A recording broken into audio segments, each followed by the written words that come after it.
এই মুভির কাহিনী শুরু হয় এক শহরকে ঘিরে, যেখানে ৩৫ সাল আগে ৩টি মেয়ের মার্ডার হয়। আর সেই গল্পই প্রতিদিন হ্যালোইনের পত্রিকার রিপোর্টাররা সবাইকে শোনাতে থাকে। ৩৫ সাল পূর্বে যে মেয়েদের মার্ডার হয়েছিল তাদের প্রত্যেকের বয়স ছিল ১৬ বছর এবং তাদের তিনজনকেই ১৬ বার ছুরির করে মারা হয়েছিল। খুনি একটি মুখোশ পরে তিনজনকে হত্যা করেছিল, যার ফলে সে আজও ধরা পড়েনি। যেহেতু সে ১৬ বছর বয়সী মেয়েদের হত্যা করত, তাই সবার কাছে সে সুইট 16 কিলার নামে পরিচিত ছিল। এখানকার মানুষরা তার নাম শুনলেই খুব ভয় পেয়ে যেত। এখানকার লোকেরা কিলারের গেট আপ পরিধান করা শুরু করে। এখানে আমরা জ্যামি নামের একটি মেয়েকে দেখতে পারি, যার এমএল নামের একজন ফ্রেন্ড ছিল। তারা দুজন একটি অনুষ্ঠানে যেতে চাচ্ছিল, কিন্তু তাদের বাবা মা তাদের অনুমতি দিচ্ছিল না। যদিও তারা জানতো জ্যামি সেলফ ডিফেন্স জানতো এবং সে একজন ক্যারাটে চ্যাম্পিয়ন, তবুও তাদের মনের মধ্যে সেই পুরনো ভয় এখনো রয়ে গেছিল। কারণ যে তিনজন মেয়ে মার্ডার হয়েছিল তারা তিনজনই ছিল তাদের বাবা মায়ের ক্লাসমেট। অনুষ্ঠানে যাওয়া নিয়ে জ্যামির মায়ের সাথে যখন ঝগড়া হচ্ছিল, তখন জ্যামির বাবা বলে যে সে নিজে জ্যামি এবং এমিলিকে অনুষ্ঠানে নিয়ে যাবে। সে জ্যামি এবং এমিলিকে অনুষ্ঠানে নিয়ে যায়। ঘরে জ্যামির মা একা ছিল।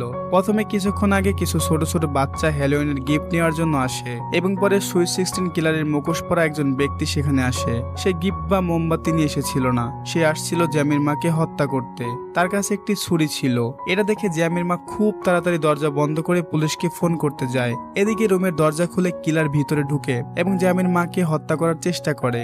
জ্যামির মা পাম্প ড্রয়ার থেকে পিস্তল বের করে কিলারকে গুলি করার চেষ্টা করে, কিন্তু গুলি করার আগে কিলার তাকে ধরে ফেলে। পাম নিজেও খুব ভালো সেলফ ডিফেন্স জানতো।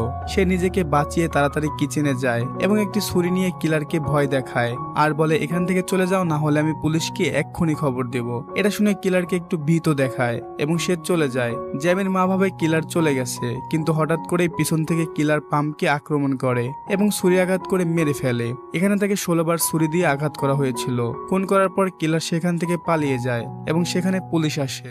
নিউজ রিপোর্টার সবাইকে বলতে থাকে যে পামকে ১৬ বার ছুরি আঘাত করে মারা হয়েছিল, তার মানে সুইট 16 কিলার আবার ফিরে এসেছে। জ্যামিও তার মায়ের মৃত্যুতে অনেক দুঃখিত ছিল। পরের দিন জ্যামির স্কুলের টিচার তাকে ডাকে এই ঘটনার তদন্তের জন্য। তখন সে তাদেরকে বলে তার মা পাম বেশ কিছুদিন হলো একজন রিপোর্টারের সাথে যোগাযোগ রাখত, যার নাম ছিল ক্রিস। এই জন্য জ্যামি ক্রিসের কাছে যায় এবং দেখা করে এবং তাকে জিজ্ঞাসা করে কেন সে তার মাকে এত মেসেজ পাঠাতো। ক্রিস বলে কিছুদিন আগে কিলার তার মাকে একটি চিরকুট পাঠিয়েছিল, যাতে লেখা ছিল ইউ আর নেক্সট। আমরা দুজনে একসাথে কাজ করছিলাম তাকে ধরার জন্য। জ্যামি তখন এসব কথা তার বন্ধু এমিলির সাথে শেয়ার করতে যায়, যেখানে এমিলি এক টাইম মেশিন তৈরি করছিল, যেটার আইডিয়া ছিল তার মায়ের অনেক আগের। জ্যামি এমিলিকে বলে যে সে একই তারিখে টাইম মেশিনে প্রবেশ করতে চায় এবং জ্যামি খেয়াল করে টাইম মেশিনে যে সময় দেয়া আছে তা ছিল যখন তার বন্ধু এমিলির মা সুইট 16 কিলার দ্বারা খুন হয়েছিল।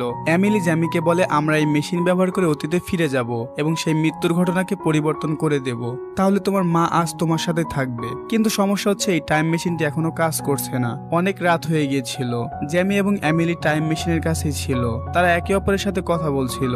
হঠাৎ করে সুইট 16 কিলার জ্যামিকে আক্রমণ করে। জ্যামি নিজেকে বাঁচানোর জন্য টাইম মেশিনের ভিতরে লুকায়, যেখানে তখনও কিলার তাকে মারার জন্য চেষ্টা করতে থাকে এবং ভুলক্রমে তার চাকু মেশিনে লেগে যায়। আর তখন ওই টাইম মেশিনটি চলতে শুরু করে এবং দেখতে দেখতে জ্যামি সেই তারিখে পৌঁছে যায় যখন সুইট 16 কিলার প্রথম মার্ডার করেছিল।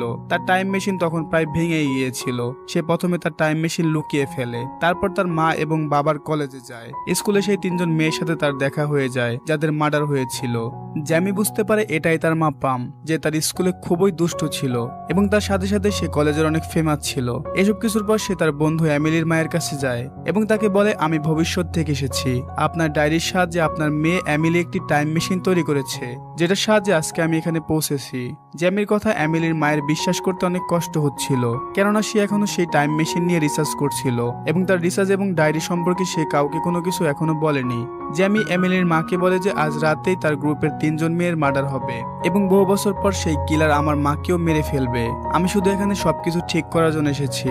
জ্যামি এমিলির মাকে টাইম মেশিনের কাছে নিয়ে আসে এবং বলে প্রথমে এই মেশিন কাজ করছিল না। যখন ওই কিলার আমার মাকে মারার চেষ্টা করে এবং ভুলবশত মেশিনে আঘাত লাগে, তখন এটা চলতে শুরু করে। এমিলির মা বলে এখানে জাস্ট একটা যন্ত্রের কমতি ছিল, যা এই চাকুটা পরিপূর্ণ করে দেয় এবং তখনই সেটা চলতে শুরু করে। তখন এমিলির মা নষ্ট হওয়া মেশিনটি ঠিক করতে শুরু করে, কারণ এটার সাহায্যে জ্যামির আবার অতীতে ফিরে যেতে হবে। জ্যামি অতীতে ছিল এবং এদিকে ভবিষ্যতের সিন দেখানো হচ্ছিল। জ্যামি গায়েব হওয়ার পর জ্যামির বাবার সাথে অনেকেই চিন্তিত ছিল। পুলিশ অফিসাররা তাকে খোঁজার যেখানে চেষ্টা করছিল সেখানে এমিলি আসে এবং সে বলে তার তৈরি টাইম মেশিনের মাধ্যমে জ্যামি অতীতে ফিরে গিয়েছে। এখানে অতীতে দেখানো হয় এমিলি এবং তার মা জ্যামি একটি অনুষ্ঠানে আসে যেখানে প্রথম মার্ডারটি হয়েছিল। জ্যামি তখন তার মা পাম ও তার গ্রুপকে বলে আপনারা একটু সাবধানে থাকবেন, আপনাদের জীবন বিপদের মধ্যে আছে। কিন্তু কেউ তার কথা শুনলো না এবং এটা নিয়ে তারা মজা করতে লাগলো এবং সেখান থেকে তাকে বের করে দিল। কিন্তু জ্যামি হার মানার মতো মেয়ে না, সে 4 জনের উপর নজর রাখছিল। এখন আমরা দেখি পামের বান্ধবী উপরের একটি বেডরুমে ছিল এবং সেখানে সে মাস্ক পরা সুইস 16 কিলারকে দেখতে পাই। সে তাকে তার বন্ধু ভেবেছিল এবং তার কাছে এসেছিল। ঠিক তখনই কিলার তাকে 16 বার ছুরিয়াঘাত করে এবং মেরে ফেলে। তার আওয়াজ শুনে খুব তাড়াতাড়ি জ্যামি এবং পাম তার রুমে আসে এবং তার অবস্থা দেখে পামের শারীরিক অবস্থা খুব খারাপ হয়ে যায়। জ্যামি খুবই সতর্কতার সাথে তাকে অনুষ্ঠানের বাইরে নিয়ে আসে এবং পাম তখন জ্যামিকে জিজ্ঞেস করে তুমি কিভাবে জানতে যে আমাদের মধ্যে কারো জীবনের আশঙ্কা ছিল। তখন জ্যামি তাকে সত্যিটা না বলে বলে আমার ভবিষ্যৎ জানার একটা ক্ষমতা আছে, তাই আমি এটা জানতাম। এদিকে ভবিষ্যতে আমরা দেখতে পাই ক্রিস এমিলির কাছে আসে। সে এমিলিকে বলে আমি সবসময় এটা জানতাম যে সবার প্রথমে যে মেয়েটি মার্ডার হয়েছিল তার মৃত্যু সবার ঘরে হয়নি, হয়েছিল একটি গ্যারেজে। কিন্তু এখন যদি তুমি অতীতের এই ছবিটি দেখো, মার্ডারটা হয়েছিল বেডরুমে। এমিলি তখন তাকে বোঝাতে থাকে জ্যামি যেহেতু ভবিষ্যৎ থেকে অতীতে ফিরে গিয়েছিল, হতে পারে এতে করে ভবিষ্যৎ পরিবর্তন হয়ে গেছে। ওদের একটি ছবিতে এমিলি জ্যামিকেও দেখতে পায় আর কিছুক্ষণ পর সে জ্যামি থেকে একটি মেসেজ পায় যেটা সে ক্রিসকে দেখায়, যেখানে লেখা ছিল যে তোমার টাইম মেশিনের ভিতরে একটি যন্ত্র কম ছিল। এর কিছুক্ষণ পর এমিলি আবার তার টাইম মেশিন বানানো শুরু করে দেয়। ওদিকে দেখানো হয় জ্যামি তার মায়ের গ্রুপের সাথে এবং প্রত্যেকে দুঃখিত ছিল তাদের বন্ধুদের মার্ডার হওয়ার কারণে। জ্যামি তাদের একটি অনুষ্ঠান করার জন্য বুদ্ধি দেয় এখান থেকে অনেক দূরে। তখন তাদের ক্লাস শুরু হয়ে যায় এবং জ্যামি সেখানে একটি ছেলের সাথে বসে থাকে যার হাতের লেখা একদম ঠিক সেই রকম ছিল যেরকমটা তার মাকে লেখা কিলারের ছিল। পরের দিন তারা অনুষ্ঠান করতে একটি বাড়িতে আসে যেখানে দ্বিতীয় মার্ডারটি হয়েছিল। সবাই সুইমিং পুলে অনেক আনন্দ করছিল। অন্যদিকে জ্যামি খুবই উদাসীন ছিল কারণ সে এখনো কোনো ক্লু খুঁজে পায়নি। আজ যে মেয়ের মার্ডার হওয়ার কথা ছিল সে তার রুমেই ছিল। পাম ও তার অন্যান্য বন্ধুরাও তাদের রুমে শুয়েছিল। যখন কিলার তাকে খুন করতে আসে সে সেখান থেকে দৌড়ে পালানোর চেষ্টা করে এবং সবাই তার চিৎকারের আওয়াজ শুনতে পায়, কিন্তু তাকে বাঁচানোর জন্য কোনো কিছু করার আগেই 16 বার ছুরিয়াঘাত করে কিলার তাকে মেরে ফেলে। এই সময় জ্যামি এবং তার বন্ধুরা কিলারকে ধরার চেষ্টা করে, কিন্তু খুব সহজেই কিলার দুজনকে হত্যা করে সেখান থেকে চলে যায় এবং এই মার্ডারের নিউজটি হয় অতীতে ক্রিসের বাবার দ্বারা। এই সময় এমিলির মা জ্যামির কাছে আসে এবং জ্যামিকে বলে আমি তোমার টাইম মেশিন ঠিক করতে পারবো না, কারণ তাতে অনেকগুলো পার্টস এমন ভাবে লাগানো আছে যা ভবিষ্যতের। কিন্তু কোনো চিন্তার বিষয় না, আমি এই টাইম মেশিনের জন্য একটি ছোট এবং খুব গুরুত্বপূর্ণ একটি পার্টস তৈরি করে নিয়েছি। এটি একটি বড় পাওয়ার হাউসের সাথে যোগ করতে হবে এবং তারপর এই মেশিনটি কাজ করতে শুরু করবে। যখন তারা এভাবে কথা বলছিল তখন জ্যামি সেই ছেলেটির ট্রাক দেখতে পায় যার হাতের লেখা ছিল একদম হুবহু সেই কিলারের মতো। সে সবকিছু ছেড়ে ট্রাকটি চেক করার জন্য যায়, কিন্তু সেখানে শুধু খেলনা ছাড়া আর কিছুই ছিল না। কিন্তু ছেলেটির চেহারা ছিল খুবই ভীত। যখন সে তার সাথে কথা বলছিল তখন সেখানে ডগ নামের একটি ছেলে আছে যে প্রামের ক্লাসমেট ছিল। সে বলে এখানে কোনো প্রবলেম হলে আমাকে বলতে পারো, আমি একজন ক্যারাটে চ্যাম্পিয়ন, খুব সহজে আমি সবকিছু সমাধান করে দিতে পারবো। এরপর পুনরায় জ্যামি এমিলির মায়ের কাছে যায় যে এখনো একটা বড় পাওয়ার হাউস খুঁজছিল যা এটার জন্য সঠিকভাবে কাজ করবে। তখন জ্যামি সেখানে একটা দোলনা দেখতে পায় যেটা একদম সঠিকভাবে পাওয়ার হাউসের কাজ করবে। লোকজন সেই দোলনাতে প্রবেশ করছিল। জ্যামি এবং এমিলির মা কন্ট্রোলারের সাথে কথা বলছিল, আপনার এখানে কিছু একটা ভুল হচ্ছে, আমরা দোলনাটা ঠিক করতে চাচ্ছি, যদি আপনি রাজি হন। কন্ট্রোলার রাজি হয় এবং সে সেখান থেকে বের হয়ে যায়। এমিলির মা দোলনার কাছে যায় এবং সেটার সাথে তার যন্ত্র কানেক্ট করা শুরু করে দেয়। অন্যদিকে জ্যামি তার মা পামের গ্রুপের সাথে দেখা করে এবং তাদের বলতে থাকে গতকাল যার মার্ডার হয়েছিল সময় হিসেবে তার আজ মৃত্যু হওয়ার কথা। কিলার গতকাল একটি মেয়েকে খুন করেছে, তার টার্গেট পূরণ হয়নি। টার্গেট পূরণ করার জন্য সে আজকেও আসবে। যদি আমরা সবাই একসাথে মিলে কাজ করি তাহলে আমরা মেয়েটিকে বাঁচাতে পারবো এবং কিলারকেও ধরতে পারবো। সবাই তাকে সাহায্য করার জন্য রাজি হয়ে যায়। এদিকে ভবিষ্যতে দেখা যায় এমিলি টাইম মেশিন বানাতে ব্যস্ত এবং সে ক্রিসকে বলে এই মেশিনটি অ্যাক্টিভ করতে একটি মেটাল কানেকশন প্রয়োজন, সেটা নিয়ে আসো। এদিকে অতীতে জ্যামির কিলারকে ধরার জন্য প্ল্যান করছে। জ্যামি সেই মেয়েকে হরর হাউসে পাঠায় যেখানে কিলারের মারার কথা ছিল। তাদের অনুমান অনুযায়ী কিলারও এখানে পৌঁছে যায়। তাকে মারার আগে কিলার জ্যামিকে দেখে ফেলে এবং তখন জ্যামিকে আক্রমণ করে বসে।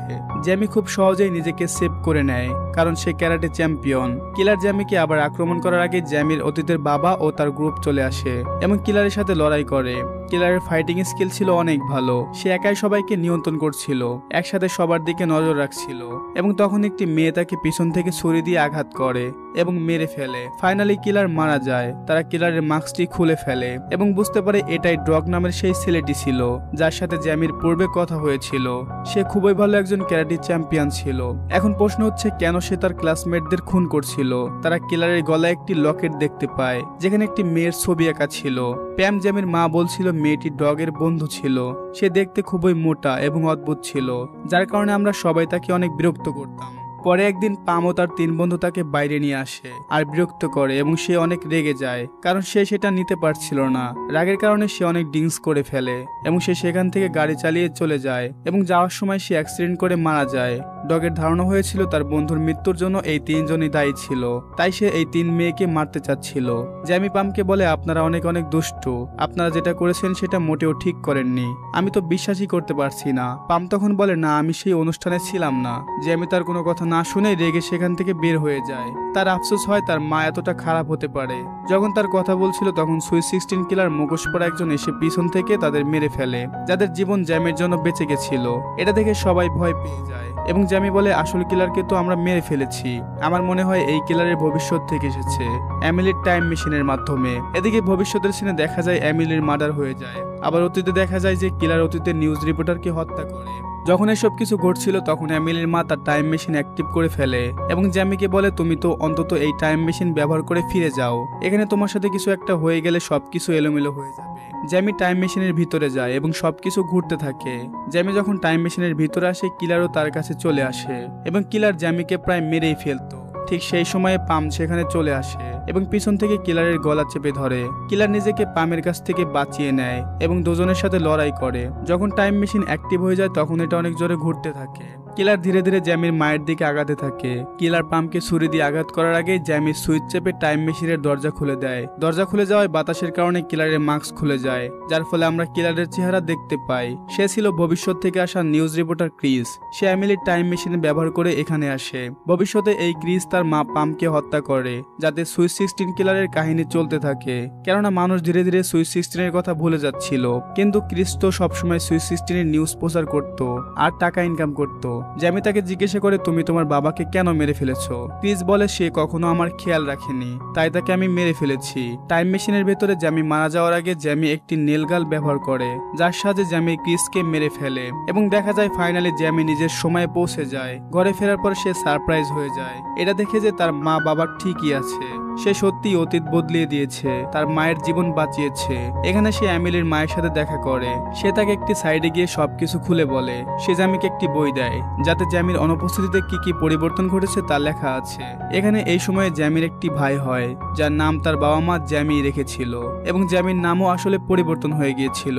এভাবেই এই মুভিটি এখানে শেষ হয়ে যায়। তো বন্ধুরা, মুভিটি কেমন লাগলো তা অবশ্যই কমেন্ট করে জানাবেন। আর এই ধরনের মুভি এক্সপ্লেন ভিডিও দেখতে অবশ্যই আমাদের চ্যানেলটি সাবস্ক্রাইব করে আমাদের পাশেই থাকবেন। ভালো থাকবেন, সুস্থ থাকবেন সেই কামনা করি।